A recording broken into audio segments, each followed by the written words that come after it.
horrible. Well, I'm not going to buy your records anymore. Well, I'm not going to, but there shouldn't be these, because if that's the case, we got to go back to John Wayne Airport and tear the signs down. We got to go back to all of Elvis Presley's songs singing about 14-year-old girls. We got to go back and do a whole lot of recalibrating. So I am definitively pro human rights, pro, women's rights, and folks should be held accountable when they cross those lines. There's no question about it.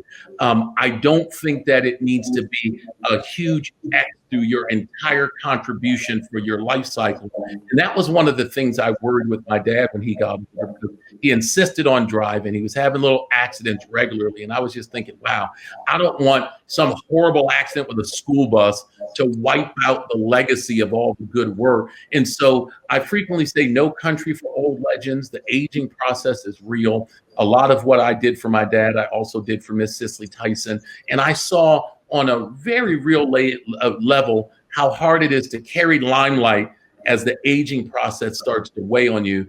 And collectively as a people, we need to do a better job kind of propping up our elders. Definitely. I want to, speaking of that, I want to talk about his latter years. Did you think that your father had a premonition that his end was coming near soon, in your opinion? Absolutely. More than a premonition, he said it. And so when we were all in the hospital, I run my dad's social media, so I'm letting folks know, giving them regular updates, because we always knew our dad was a dad to the world. He was a Baba to the world. It was never, he never had a bodyguard. We never had his phone number was always published. His address was always published. And so he just really, he was a man of the people. So we really wanted to keep them informed real time. We weren't trying to hide behind a wall of what was happening. And my dad was in the hospital for a simple urinary tract infection. And at 84, any infection that we get elevated white blood cells. And when you have dementia and you're older, elevated white blood cells mean, well, for every additional white blood cell, there's one less red blood cell. That means less oxygen's getting to the brain. So they become disoriented. And so my dad was real, he wasn't drugged, but it was almost like he was drugged because he was very disoriented. And he was talking to his brother Presley, who had died 20 years ago. He was talking to his mom. He was having some real deep, and we were just sitting there taking it all in, because we're looking at what the medical charts are saying that keep saying we should be leaving in a day or two. And he kept pulling me in and saying, hey, Doc, it's not what they think. It's deeper than what they think. He was clear. Even when the infection went down and he became more clear-headed, he was very clear that there was something more going on. And he had really already, and he was tired. I mean, he was real tired. I mean, and Dick Gregory was a man that didn't know how to rest. He was never going to get a rocking chair and go and sit at a pond and stare out at it all day long. That wasn't happening. And so I'm certain there was a time as he was transiting that he stopped communicating verbally, and it was just a lot of squeezes and facial expressions, and he was at peace. And part of the reason I share that story so frequently, because I know there's a lot of folks that love this man, in different generations of them. There's a lot of people that knew young Dick Gregory that knew nothing about the older Dick Gregory that so many millennials and Gen Zs were introduced to. So it was necessary for me to make sure that the world knew that we had a victory. We had, from womb to tomb, this man lived the life that he wanted to live. And I saw all the immediate conspiracy theories. And, the only reason I loved seeing all that initially, because I knew my dad would have been pissed if Black folks weren't saying there was a conspiracy when he died. He would have came back and straightened some folks out. So I wasn't bothered. I mean, when you know the truth, things like that don't bother you at all. And it was a little comforting, because I said, Dick Gregory would have been the first person saying Dick Gregory's death was a conspiracy.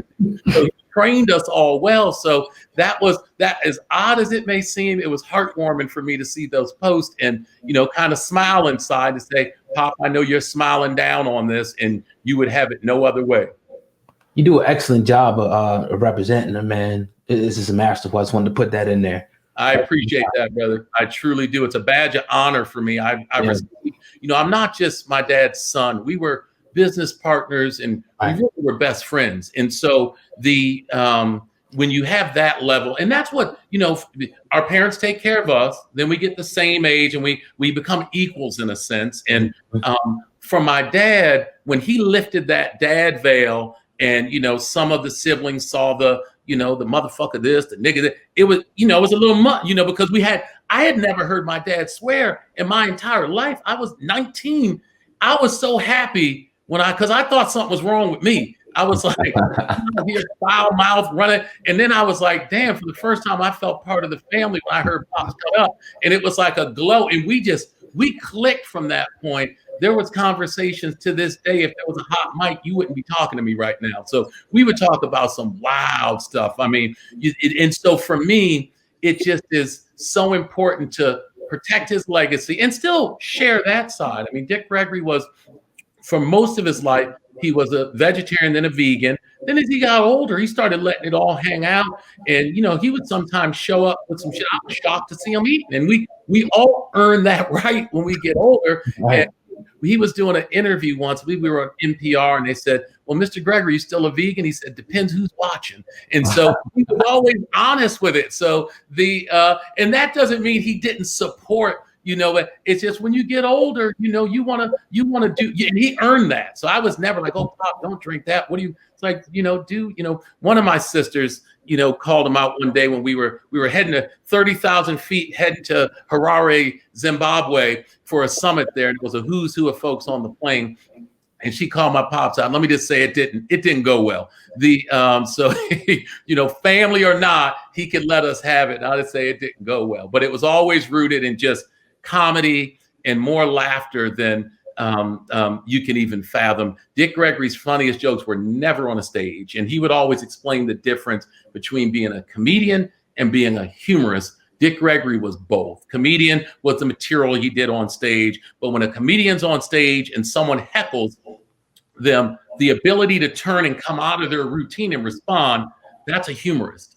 And most of us sitting around, playing the dozens, talking shit, that you always do. Brother Kwame Brown is a great example of a humorist.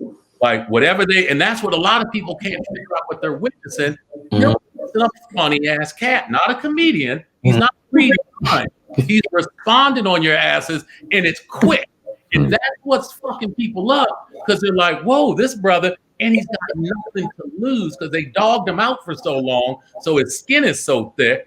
And for me, it reminds me a bit of my Pop. And I sit back, and because I'm guilty. I was in DC, when Kwame first came to DC, and I'm not a sports cat. So I just, if y'all tell him he's a bust, he's a bust, whatever. Like I never gave it any thought. And I was like, whatever it is, he deserves every penny he's got coming, because there's plenty of white folks out there that got plenty of money to do shit for it. So I was like, whatever it is, he deserves whatever he's got coming, and good for him.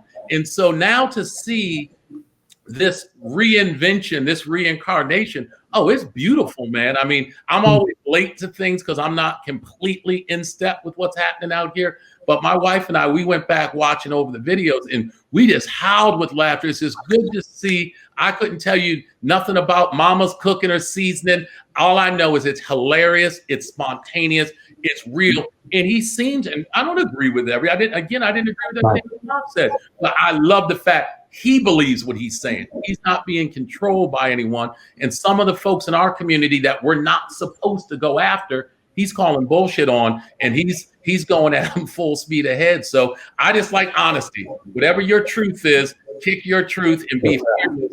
And so it's uplifting to see. Indeed, we definitely appreciate your time, Dr. Christian Gregory, on the Hip Hop Uncensored podcast. I got one final question for you, sir, if you don't mind. And it was kind of piggybacking off my cousin's last statement on how you represent your father so well. Is it always an honor, or is it sometimes a burden having such a legendary parent and oftentimes having to express memories of them as opposed to sharing memories or lively experiences of your own during some of these interviews? Great question. And for me, and I think for most of my siblings, it's one and the same. People say, oh, what's it like being Dick Gregory's son? It's the only Pops ever had. It's not like I can compare it to being someone else's child. So this is our DNA. This is part of our story. And since I'm so proud of his achievements, I've never, now 25 years I practiced as a chiropractor. I was never Dick Gregory's son, the chiropractor. Like I never went out and advertised, hey, I'm Dick Gregory's son. People would come in and sometimes see my dad damn near sleeping in my office. Like, yeah, is that Dick Gregory? And my dad, when he was dressed casual, he would be real. I mean, he was mistaken for homeless multiple times because his casual swag was not swag at all. So so they would have to ask. And so for me, most of my patients didn't find out who my dad was until after he passed, and they saw me speaking so much publicly on his behalf. When I was all of us Gregorys were required to go to historically Black colleges and universities. When I was at Morgan State, no one knew who I was, and I preferred it that way until my dad came to speak and had me stand up, and then life changed on campus for me. So I do get, it's not like everywhere I go, folks only know. There is definitively Christian Gregory in his own space, but I really feel there's an obligation to telling this story and recalibrating it and calling people out for when they only know a snippet of it and they don't know the totality of it. And I don't know the story just because I'm his son. I know because I've researched all the new book projects, done the research for the movies, 1,500 hours of archival footage. I've done the deep dive and the commitment I made to the documentary team. I said, if you all find a dead body in my dad's orbit, I want to know about it. And that's the reason, it wasn't just a vanity credit. I was there every day in the decision-making process. Lena Waithe, Kevin Hart, and Andre Gaines are also going to be doing the feature film, the biopic. I'm a producer on that, not because I'm trying to say, oh, don't put that in, but I'm trying to say it has to be the truth. Dick Gregory was a man of the people, a man of the truth. I don't want to water it down. I heard someone say the other day, this is the watered down version because it didn't mention Malcolm X. And the truth is, there's 5 movies we left on the floor. There was just too much that it couldn't be fit. We could do Dick Gregory and Malcolm X in its own movie. Trust me, there's no fear from the family of expressing the love that the two of them had for each other. And that will come.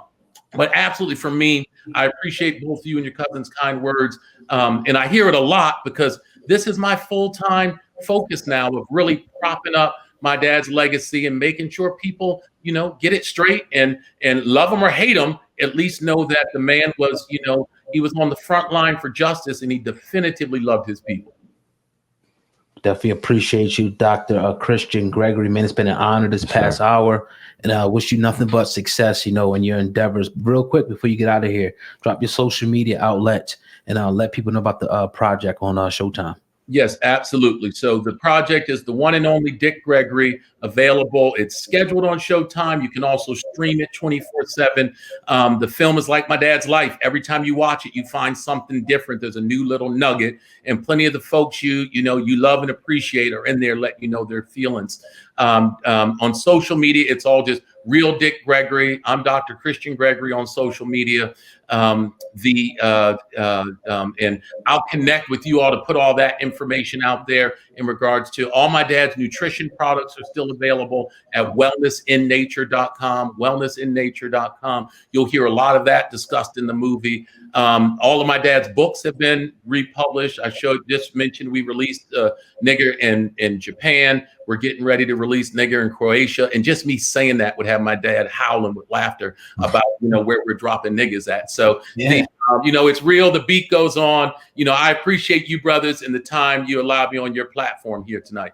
Likewise. Yeah, the honor is all ours. You're more than welcome to come back anytime. We'd love to come back and discuss about the health and the wellness aspect of your father, too. There's so much to digest and to get through, but we definitely appreciate your time during this hour. Dr. Christian Gregory on the Hip Hop Uncensored podcast. Appreciate you, sir. Salute.